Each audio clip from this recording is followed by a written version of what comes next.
Okay. So when I asked Larry Prusak, today's speaker, how he wanted me to introduce him, he said, you could just say I'm another schmuck from Brooklyn. And that doesn't seem quite adequate. So he's from Brooklyn, but we can say a little more. Larry has been one of the worldwide experts on knowledge and organization, speaker, author of many, many books and articles. You also know him, I think, as a longtime member of First Parish Church and as a very good storyteller who's entertained us all in many ways. So today, Larry's going to give a talk called A Funny Thing Happened to Me on My Way to the Vietnam War. Larry was initially worried that some people tuning in might not know about the Vietnam War, but I think that is not going to be an issue. So Larry, unmute yourself and over to you. Oh, can you hear me? Is that okay now? Okay, thanks, guys. So thank you all for showing up. And thank you all for being the age you are, so I don't have to explain all the references. Let's go back to the year 1965. I was a recent college graduate and was accepted to graduate school with a scholarship and had a girlfriend who I thought I might marry one day. And then, of course, the bomb that all my friends and I were obsessed with: are we going to get drafted? And if so, what the hell are we going to do about it?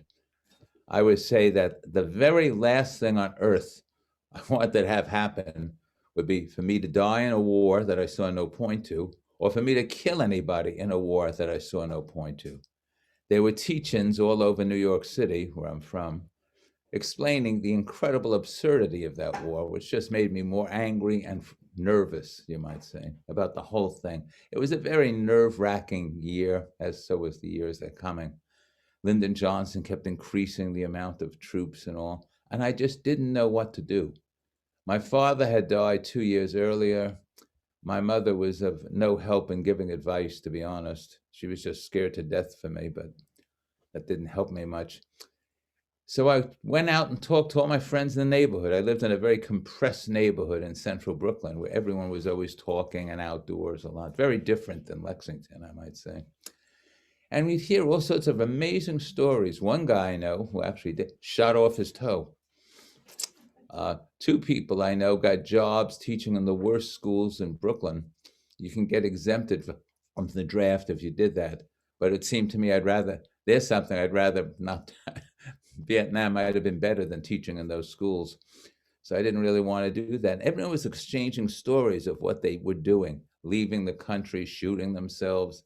What many people tried to convince the draft board that they were gay, which would exempt you, but none of that worked. They could see through that. So I was being told, what the hell am I going to do? I don't want to do any of that. I'm not going to shoot my toe off. I mean, he's crazy. It was actually a popular book at the time. I'm not making this up, called 1001 Ways to Beat the Draft by a guy named Thule Kupferberg, who was part of the Thugs. And the first 20 or 30 reasons they gave was somewhat realistic. The rest was surrealistic. So all of us would gather and say, what are you going to do? And I began to get a little crazy myself. There's a novel by Saul Bellow called The Dangling Man. And that's just what I thought. Should I go to graduate school, start it, and then get drafted? What's the point of that? This girlfriend I had was interested in getting married. Well, I don't want to get married and then immediately get shipped out. I just was at wit's end. I had no idea what to do. The only vision of hope I had was that I lived in a neighborhood where quite a few people actually wanted to go into war. There was a lot of people who didn't dream of going to college. And someone told me the draft district I was in, if they get their quota sent to Vietnam, they won't draft other people. So I was praying that the quota would be filled. But of course, as time would have it, I got that letter in the mail. The government of the United States sends you greetings.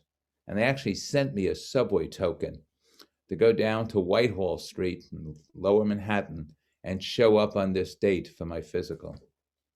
Well, I think that this is it. This is a hope I did have, though. And Don Cohen shared this with me. He had the same hope. Is that we were pretty good at taking tests.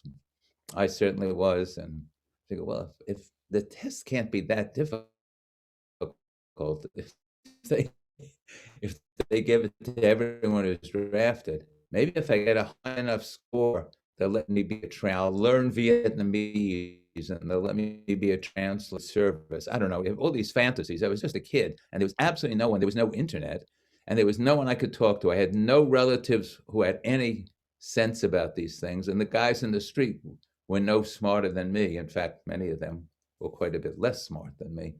So I was just alone in the world. So I went down to Whitehall Street. This is like Alice's restaurant, he also went down to Whitehall Street, by the way, and that's all. And there I was with hundreds and hundreds of people waiting on this line, and they put us in different sections. I later found out that there were over 7,000 people being interviewed that day for the draft at different hours, and more than 300 physicians doing their work for us. It was a circus. And you're walking around half dressed, carrying your clothing with you from one thing to the other. And I'm past, the physical stuff. I was in perfect shape. I mean, nothing was going to happen to me. But then I got to the intelligence test. I think that's what they called it. There are 100 questions divided into 4 segments. The first segment, as best as I could remember, was vocabulary. Well, that's something I really was good at. So I got all 25 of those right. And I said, pow, if the rest of them are like this, I'll get a job. I'll learn Vietnamese. I learned French. I could at least learn Vietnamese. Or maybe the French would help me. It's a French colony. The next 25 questions showed a farm implement. And they have it shown in like 2 dimensions. They said, which is this? Is this a Weibel-Fitzer? Is this a this or that? I couldn't even understand the questions. No, let's answer them correctly. I had never been on a farm. I never wanted to be on a farm. There were no farms in Brooklyn that I knew of. Therefore, I said, well, if I just put A for all of them, I get at least a quarter of them right. So maybe I can get an 80 on the test. The next one was, I think, mathematics or logical reasoning, and I could do pretty well on that. I think I got most of them right. But the last one wiped me out. It showed a 2-dimensional picture of a machine and then showed a 3-dimensional picture of the machine and said, how did these match up? This is something in my whole life I had no skills for whatsoever. I still have no skills in this. So again, I put, A, and I realized I'm sunk. I mean, the best score I could possibly get would be in the mid-70s, and they ain't going to send me to any intelligence function with a score of mid-70s. I said, shit, I'm going to either get shot the first day or have to shoot somebody else. I was very, very low down about all this. I didn't quite tear up, but I could have. I mean, so I'm walking through all the other things. I get examined. Yeah, and I'm fine. There was absolutely nothing wrong with me. But then I came to the final physicians who looks at all your scores. And then he evaluates them and gives you your final little draft card. Some of you may remember, it could be 1A, meaning you're leaving soon, to 4F, you'll never be drafted again. And I go there and I'm waiting, and all these guys are waiting. Some of them were looking forward to it. I heard one guy say, hey, you get a free good pair of shoes. I said, great, that's quite a trade for your life. So I finally get called up, and I look like a very droopy dog. I mean, I go up there, and there's this little guy sitting at a table next, and he looks at my thing and says, Prusak, huh? That's an unusual, he said this in the most New York accent I had ever heard. He made me sound like Laurence Olivier. He said, Prusak, that's an unusual name. And I said, yeah. I don't want to talk about my name. Just give me the bad news. I'm out of here. And he said, by any chance, did your father go to DeWitt Clinton High School? And I said, why do you want to know that? And I said, yeah, he did go to DeWitt Clinton. He says, he was my partner on the tennis team. We played doubles for 4 years together. So I was a little touched by it. And he says, I loved him. He was a wonderful fellow. I rolled my eyes a little bit at that, but I said, well, yeah. He said, where is he? I said, well, he's dead. I said pretty bluntly. He said, he died. What did he die of? I said, he brought his arm up for a serve playing a young person, and he keeled over and died immediately 2 years ago. And this doctor, he looks at me and says, oh, that's awful. I would have loved to have met him again. And I'm at this point just saying, just give me the goddamn 1A and I'll just go home and cry. Well, then he said to me a question. He asked me a question that in my 78 years, I have never had a question that had more impact in my life. Never. Wives saying, I do. People giving me honorary degrees. Nothing was as good as this one, where he looked at me right in the eye and said, do you want to go? I was flabbergasted. I was literally struck dumb, absolutely struck dumb. Do I want to go? I barely could speak. And he's looking and says, do you want to go? I was too awestruck to say anything but no. And he writes a little card, and I got a 4F. There was nothing wrong with me, but he gave me a 4F in honor of his friendship with my father. I barely could get off of the chair, and stupidly, I didn't get his name. I mean, probably it's Rosenberg or Goldberg. He was a little Jewish guy who everyone in that high school was Jewish, I think. And I just stood up, and I could hardly get out of the building. I even thinking about it now, many years later, it moved me. And it was a beautiful June day. And I opened up the main door and, walked out into the street, and it was a sunny day. And I didn't even know what to say. I was just completely overwhelmed. So I walked home to central Brooklyn, which was, I don't know, something like 5-6 miles. And I don't even remember, I didn't eat anything or drink anything. I was just astounded. And I went home. My mother was waiting for me, of course. She said in Yiddish, "Nu, what's happening?" And I said, I got a 4F. And she knew what that meant. She goes, you got a 4F. You're as healthy as a horse. What's wrong? She says something like my heart or something. I said, I don't know, but the doctor was a friend of Dad's. And she goes, what? I said, yeah, he's a friend of Dad's. And then she said, your father finally did something useful for you. I couldn't believe it. I said, you think that's what happened? That he somehow reached down from wherever he was, or reached up, maybe more likely, and made this happen? She goes, of course. How could it be a coincidence? There's thousands of people there. There was hundreds of doctors doing this. How could you get the one doctor who played tennis with your father and liked him? I said, oh, I was a very rational kid, like most of us were in those times. And I just was astounded.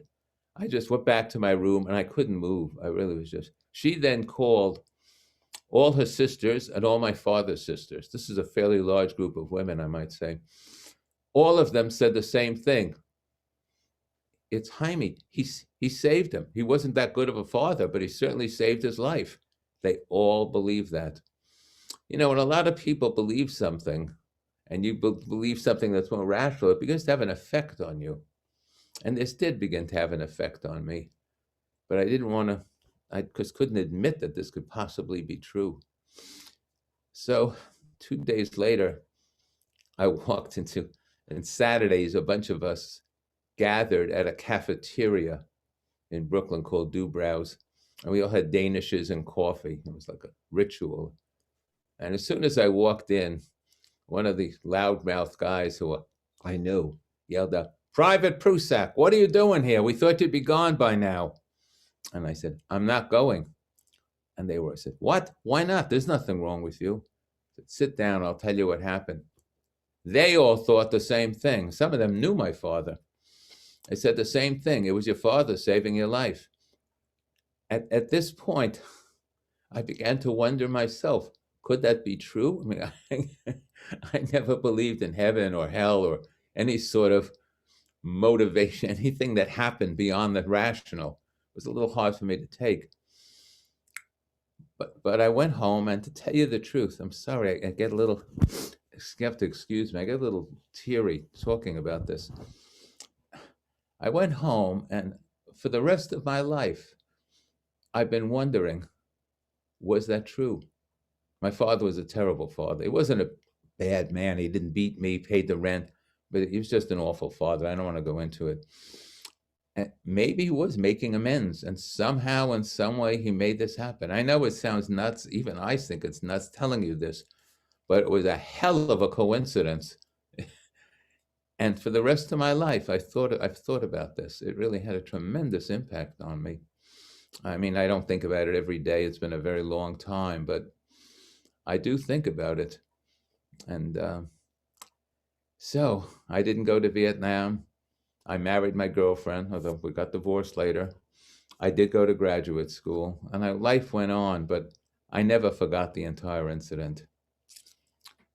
So that's my story. Maybe it's the word David Rose, who originally asked me to give a talk called "A Funny Thing Happened." I said, David, the word funny can have a number of meanings. And I told him the story in brief. He said, yeah, that's a funny thing, all right, meaning odd or remarkable. So I was going to tell this to the voices on the green, but I don't know if that's going to make any comeback soon. So I thought I'd tell it to you. Thank you for listening. Excuse me. Thanks so much, Larry. It's an amazing story. I can vouch for one part of it, that is failing the intelligence test. Came along with the physical, but I didn't have a doctor who knew my father for good or ill.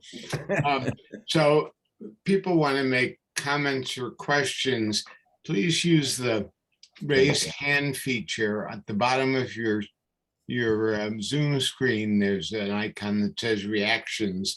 If you click on that, it says raise hands.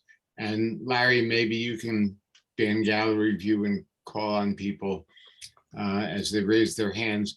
Before we begin that, though, I just want to invite you to next week's talk, where Pete Tasker will talk about two old geezers camping in the wilds of Alaska. So I think he'll have some pictures and some interesting stories to tell about that. So we have a few questions. The first one is from Meg. Okay, Larry, you can. I think I'm muted. Larry, that was very moving and, as expected, beautifully told. I want to ask a question and make a comment. My question would be,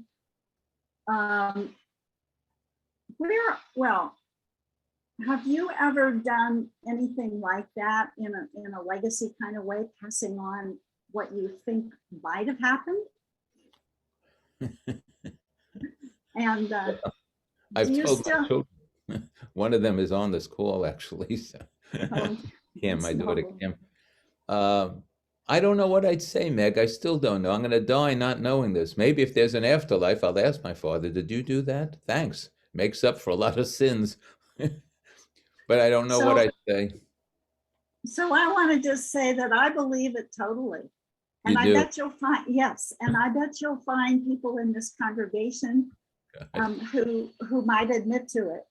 And I think you can even look at it, if we could have a discussion later, but if you bring in the quantum field, whole idea of that, there's a lot to support it.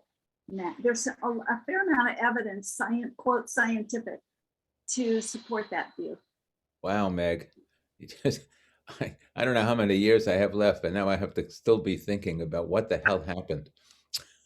I'd love to talk about it with you. Thank you. Sure. Thank you very much.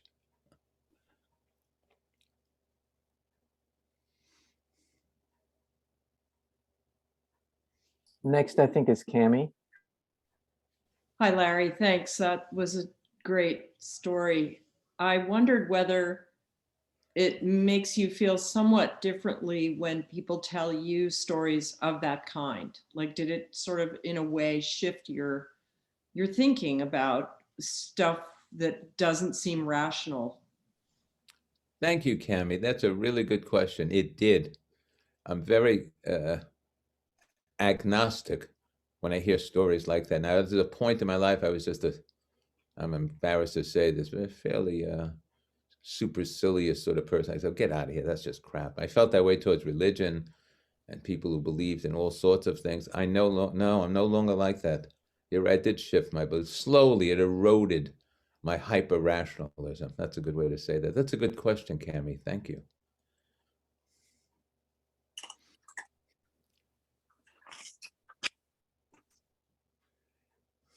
Next, I think, is Dave Mahari. Hi, Larry. Happy birthday last week. Right. Happy birthday to you, Dave. Happy birthday last week. Yes, and my question or comment actually relates to birthday. If you were just a few years younger, you would have found out that in the draft lottery in 1968, your birthday and mine were the very last ones selected from January. So draft number 355 is what got me out. Not quite such a good story, but it's my story. Hey, it did the job, Dave. You can't complain. No. Right. This was before the lottery, and thank you.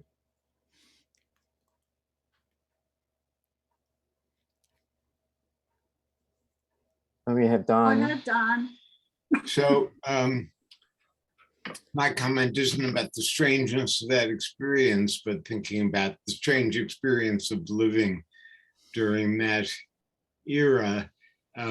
Years ago, Russ Brahmi and someone else, I can't remember who it was, and I spoke to the high school class about our experience around the Vietnam War, which was, history to them, but a very moving experience for us. As many of you know, Russ came from a military family and was in the midst of really terrible, brutal fighting in Vietnam.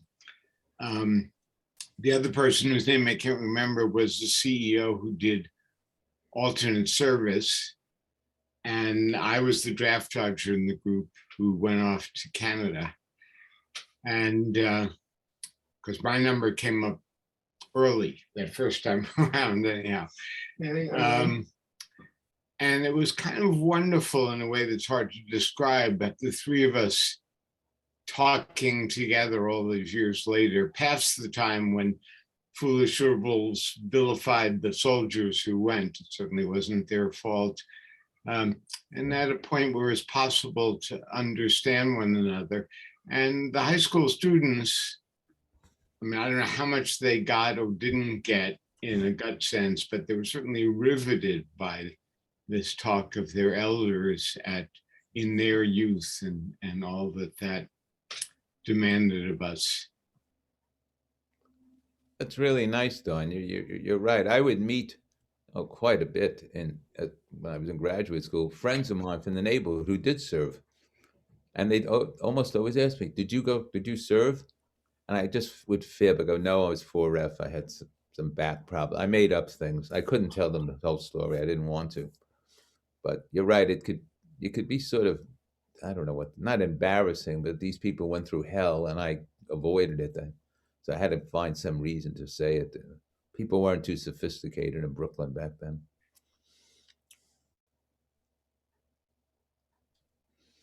We've got a question from Meg. I'm wondering, Larry, what you think about the all volunteer as opposed to the draft. I'm sorry, Meg, I have it probably is a better idea. Although the draft is a very democratic institution, if you think about it. I looked around me when I was waiting in line and there was every ethnic group I've ever heard of was in that line. And I think a great chunk of economic differentiators were there. I could just tell, you can sort of sense that. When you're a kid, you pick up all these signals. So I think the draft is sort of democratic. I think if you have a volunteer, all volunteer, you're going to get sort of one swathe of types of people. But the draft, you get everyone. Yeah, and you also hit the groups who would protest. the protests might have led to ending. Yes, I think War. it did. I think that's proven. And- Yeah, sure. And If I they think tried another draft to go to Iraq or something like that, the streets would be burning up. Thanks. We have a question from Dave Pollock. Oh, Yeah, Dave. I remember very well the agony I was going through at that same time. It was before the lottery. Turns out I would have had a low or a high lottery number, but it was before the lottery. But I was in the same situation, except I had the advantage. Well, I had the problem, first of all, of being in the Bethesda, Maryland draft board. I mean, 99% of the people in Bethesda went to college. And so being in college didn't do it. I got drafted out of law school. That's how desperate they were. And but I remember, really agonizing about the possibility of being drafted and hoping I could get out of it, because again, I felt the way you did. I had a friend at University of Wisconsin who was from New York, and he knew so much about Vietnam in 1966 and had convinced me that this was a terrible idea, for us to be there. And so I really didn't want to get killed or kill and go there.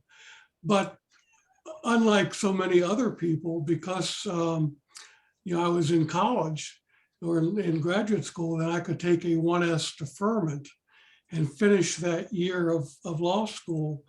But the thing that went along with that was your draft didn't become effective if you joined another service.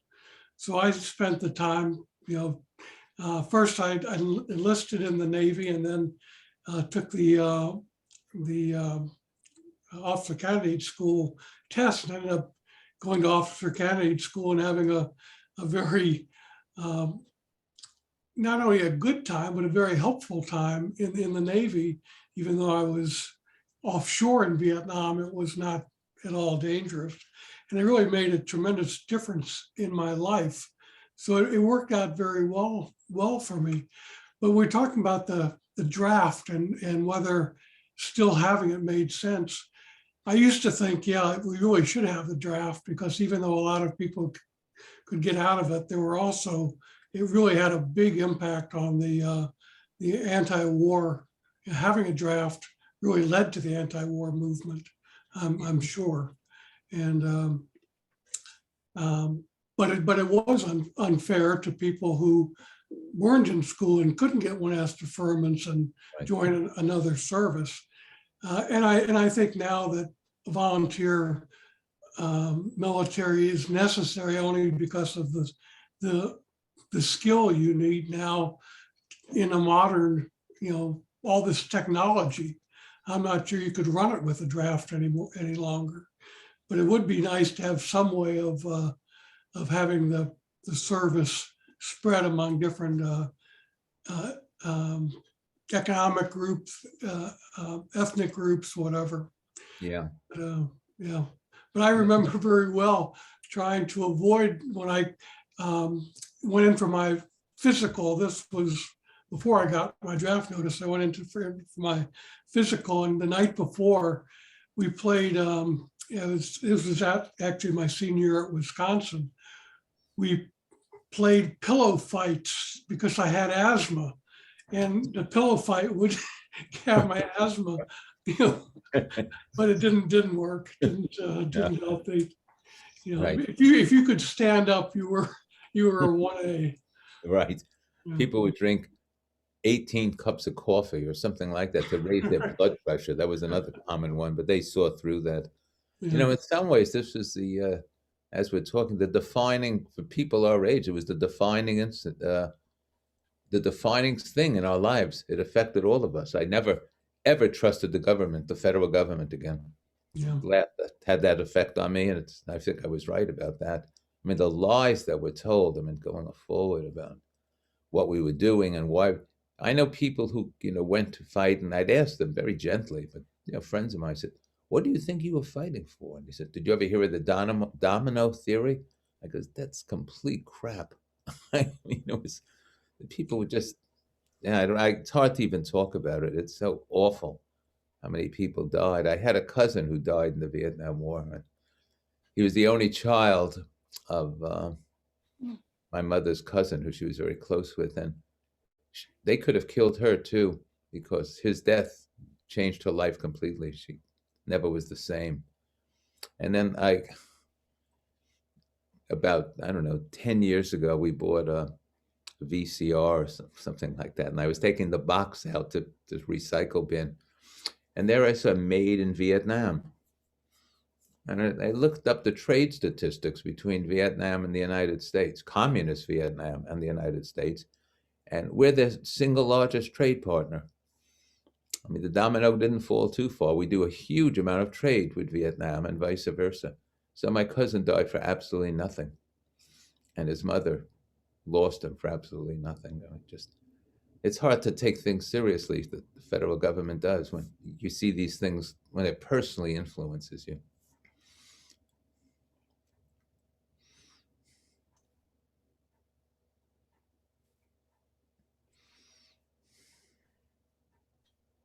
So any other questions before we let Larry go? We have one from Larry Roop. Oh, great. Hi, Larry. Hello, Larry. What a great story. I'm glad it's been recorded, and hopefully we'll all get a chance to share this with others. I love these moments in life, and they can define your life. I have a few myself. Yep. So thank you for sharing that. Well, thank you, Larry. Thanks for saying that. Yeah. I've told this before, and almost in a humorous vein, just with friends and things like that. But preparing for this, I realized it wasn't funny at all. It did tremendous influence on my life, and it still does. I mean, yeah. I'm very happy I didn't go and serve. I'm sure I would have been shot the first day I was there. And God knows I didn't want to shoot anybody else, but I still think about it quite a bit. Ed Hoffman has a question. This is a very close friend of mine and work colleague, and Don's too. Yeah, it's a brilliant story. It evoked a lot of emotions from me in different directions.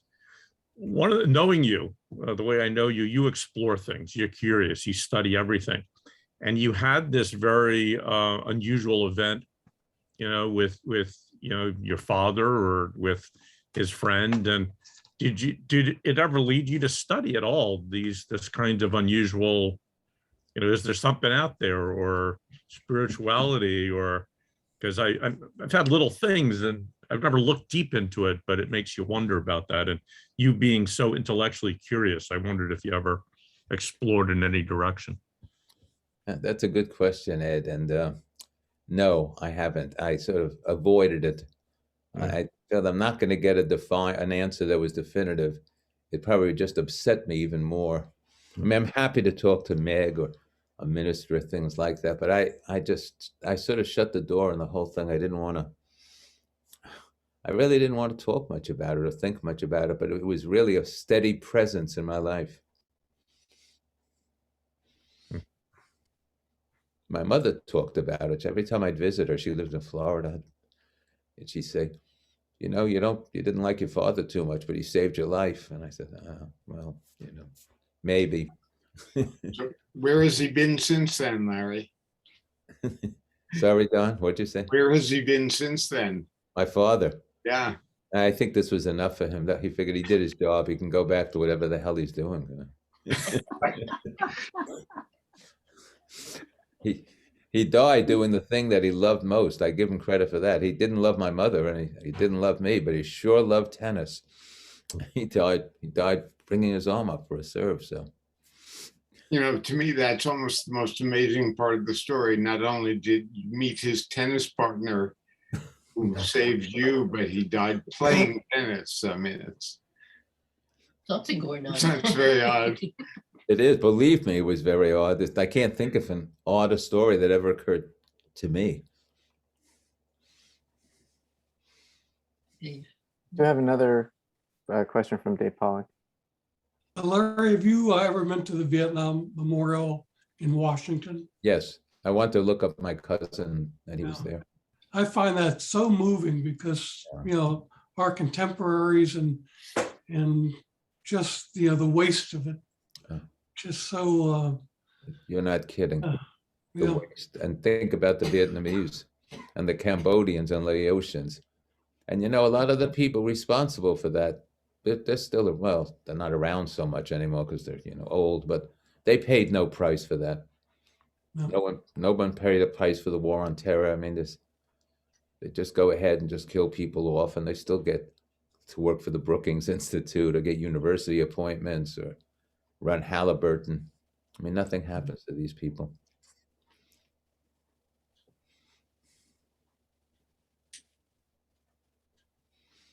Okay, if there are no more questions, Larry, thank you so much. That was wonderful.